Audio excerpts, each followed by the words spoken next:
और इसी के साथ चलिए अब अगली महत्वपूर्ण खबर अंतर्राष्ट्रीय जगत से जुड़ी हुई। जी हां, जहां अमेरिकी राष्ट्रपति डोनाल्ड ट्रंप के सरप्राइजिंग सीज फायर ऐलान को 24 घंटे से ज्यादा का वक्त अब बीत चुका है, जहां सीज फायर उल्लंघन के आरोपों के बाद अभी फिलहाल शांति है। अमेरिका और इजराइल के हमले में ईरान के परमाणु ठिकानों को काफी ज्यादा नुकसान भी पहुंचा है। अब आगे क्या होगा?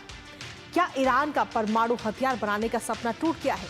क्योंकि इजराइल और अमेरिका नहीं चाहते कि ईरान परमाणु हथियार बनाए और इसीलिए इजराइल ने ईरान के परमाणु ठिकानों पर बीते 12 जून 2025 को हमला भी कर दिया था और हमले के बाद 23 जून तक ईरान और इजराइल के बीच भीषण जंग भी चली। इस बीच ट्रंप की तरफ से ऐलान किया गया कि अगले हफ्ते ईरान से न्यूक्लियर वार्ता भी होगी और इस वार्ता में और क्या कुछ निकल कर सामने आता है ये वाकई देखने वाली बात होगी।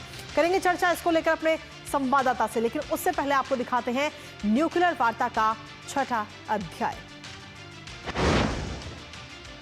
तो न्यूक्लियर वार्ता का ये 6ठा अध्याय और ट्रंप की तरफ से ऐलान कर दिया गया है इस वार्ता को लेकर। ईरान के साथ ये वार्ता होनी है डोनाल्ड ट्रंप की और इसका ऐलान किया गया है, जहां आपको बता दें कि अगले हफ्ते ईरान से न्यूक्लियर वार्ता ये होगी अमेरिका की और इसमें देखना होगा कि इस वार्ता में क्या कुछ निकलकर सामने आता है।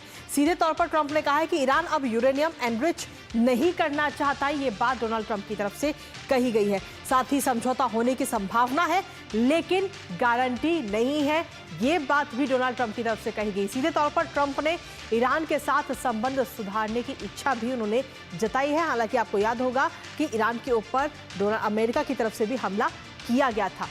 इसके साथ ही वार्ता की जगह और भागीदारों पर ट्रंप ने फिलहाल चुप्पी साधी हुई है। किस जगह पर यह वार्ता होगी, कौन कौन इसमें शामिल होंगे, इसके बारे में अभी कोई जानकारी अभी तक नहीं मिल पाई है आधिकारिक तौर पर। लेकिन इसके साथ ही ईरान के न्यूक्लियर प्रोग्राम पर आखिर किसका क्या दावा है वो भी आपको बता देते हैं। अमेरिकी हमलों से न्यूक्लियर प्रोग्राम को काफी नुकसान पहुंचा है, ये बात डोनाल्ड ट्रंप कह रहे हैं और ट्रंप ने सीधे तौर पर कहा है कि पूरी तरह विनाशकारी था ये हमला, ये बात डोनाल्ड ट्रंप की तरफ से कही गई है। लेकिन इसके साथ ही CIA की तरफ से कहा गया है कि ईरान की न्यूक्लियर क्षमता को कई साल अब पीछे धकेल दिया गया है इन हमलों के बाद। इसके अलावा इजराइल कह रहा है कि ईरान की परमाणु तैयारी अब कई वर्ष पीछे चली गई है। वहीं UN प्रमुख कह रहे हैं कि तकनीक और साथ ही ज्ञान अब भी ईरान के पास है और ऐसे में ईरान कभी भी बना सकता है, अपना परमाणु हमला तैयार कर सकता है। तो ऐसे में सीधे तौर पर ट्रंप कह रहे हैं कि जो हमले किए गए हैं उसका सीधा असर देखने को मिला। लेकिन वहीं दूसरी तरफ ईरान की तरफ से कबूलनामा सामने आया। परमाणु ठिकानों पर ईरान की ये पहली प्रतिक्रिया इसी बीच सामने आई है और इस पर ईरान ने कहा है कि हमारे परमाणु ठिकानों को गंभीर नुकसान हुआ है। वहां के विदेश मंत्री कह रहे हैं कि परमाणु संरचनाएं बुरी तरह से प्रभावित हुई हैं। B-2 बॉम्बर्स ने जो गहरी बंकर बमबारी की उसका सबसे ज्यादा असर देखने को मिला, लेकिन उस जगह पर अभी भी मीडिया को मौके पर जाने की इजाजत नहीं दी जा रही है। आपको बता दें कि अमेरिका की तरफ से B-2 बॉम्बर से ये हमला किया गया था और जो बंकर है बंकर के नीचे ये हमले हुए थे, जिसका सबसे ज्यादा नुकसान ईरान को हुआ है। हमारे साथ हमारे सहयोगी इस वक्त जुड़ रहे हैं, सीधा उनका रुख करते हैं। अखिलेश हमारे साथ जुड़ गए। अखिलेश, क्या कुछ ताजा अपडेट है आपके पास में? फिलहाल अब ये वार्ता होनी है ईरान और अमेरिका के बीच में और बताया जा रहा है कि काफी महत्वपूर्ण ये वार्ता है और इसमें से कहीं ना कहीं कुछ ना कुछ उम्मीद है, कुछ हल जरूर निकलकर सामने आएगा। देखिए, सबसे महत्वपूर्ण बात यह है कि डोनाल्ड ट्रंप ने अभी इसकी तुलना की है हिरोशिमा नागासाकी से, कि उन्होंने तुलना की कि जिस तरह हिरोशिमा नागासाकी पे बम गिराने के बाद जापान ने आत्मसमर्पण कर दिया और युद्ध रुक गया, उसी तरह से उन्होंने इसकी तुलना कर दी है कि ये जो बमबारी हुई है अमेरिका की तरफ से 3 न्यूक्लियर साइट्स पे, उसके बाद युद्ध रुक गया इजराइल और ईरान के बीच में।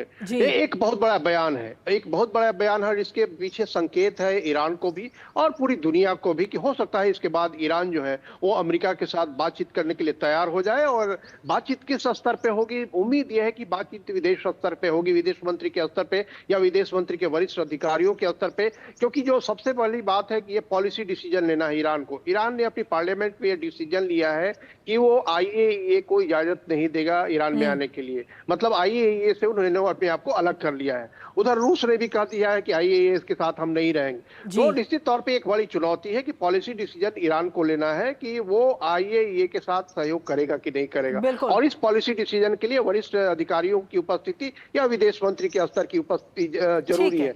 निश्चित तौर पर अमेरिका की कोशिश कोशिश ये है कि वो आईएईए को भेजे, वहां जाने दे। आईएईए इस बात की जांच करे कि कितना डैमेज हुआ है, ईरान की क्षमता कितनी है, क्योंकि पूरा जो टारगेट था इसीलिए था कि ईरान के पास परमाणु हथियार बनाने की क्षमता न हो। और पहले तो ईरान ने यह कहा कि नहीं, उसको कोई नुकसान नहीं पहुंचा है, लेकिन बाद में लगता है उन्होंने मौके की नजाकत को समझा और उसके बाद कतर के साथ जो उनकी बात हुई, राष्ट्रपति की बात हुई कतर के साथ, तो उसके बाद उन्होंने समझा कि अगर इस तरह से असर्ट करते रहेंगे तो इसका मतलब है कि इजराइल और अमेरिका को फिर मौका मिलेगा एक बार फिर ईरान पे हमला करने का। इसलिए स्थितियां ईरान मुझे लगता है कि समझ रहा है कि उसे किस रास्ते पे जाना है, और जो अगले सप्ताह बात होगी अमेरिका के साथ उसमें ईरान अपने पत्ते खोलेगा। निश्चित तौर पे अमेरिका की कोशिश यह रहेगी। बिल्कुल, और ये जो वार्ता होगी काफी महत्वपूर्ण वार्ता, जिसमें कहीं ना कहीं निकल कर सामने आएगा कि अब ईरान आगे क्या कुछ करने वाला है। फिलहाल बहुत बहुत शुक्रिया अखिलेश, तमाम जानकारी और अपडेट्स हमारे साथ साझा करने के लिए, इस खबर से जुड़े हुए।